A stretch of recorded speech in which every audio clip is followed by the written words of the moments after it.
င်္ဂလာပါရှင်ကျမတို့အေးရဲ့အထွေးဆုံးလေးပါအဲ့ဘာလုပ်နေလို့ထီလေဘာလုပ်နေလဲဆိုတော့အဲ့ငါးစာအတွက်ဖားလေးတွေရှာနေတာကျမအိမ်ပြန်ရောက်လို့ရှိရင်မပြေးမနေလုပ်တဲ့လူကပါလေဆိုရင်ငါများတယ်နွေနွေမိုးမိုးငါတော့များမှာငါတော့များအရင်ဝါသနာပါဒါပေမဲ့ရွာမှာကျတော့ငါတွေအရင်ရှာလာရန်ရှာလည်းမရဘူးကျမတော့ငါလိုက်များတယ်ငါမရလည်းများတယ်ဒါပေမဲ့ငါရလို့ရှိရင်တော့အရင်ပျော်ရတာပေါ့နော်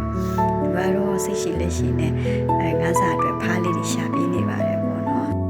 သူရှာနေတယ်ပေါ့ရှာနေတယ်ဖားသူအတကူရှာနေပါတယ်လို့ကိုကတော့အမှနားရောက်လာသူမသိဘူးပေါ့နော်သူပဲရှာတက်ဒီလားအဲ့တေးရွယ်တို့မိုင်းယူကြတဲ့ဖားပစ္စည်းလေးကိုပြီးလက်ကလည်းပြောမနေနဲ့ဖရဆိုပြီးအဲ့ဒီပင်လေးနဲ့ပြစ်ကိုမလုပ်တတ်တဲ့အရာတော့လေချီကျူးရတာပေါ့နော်ဘာဖြစ်တော့ကိုမောင်လေးကိုအရင်ချစ်ပါတယ်လို့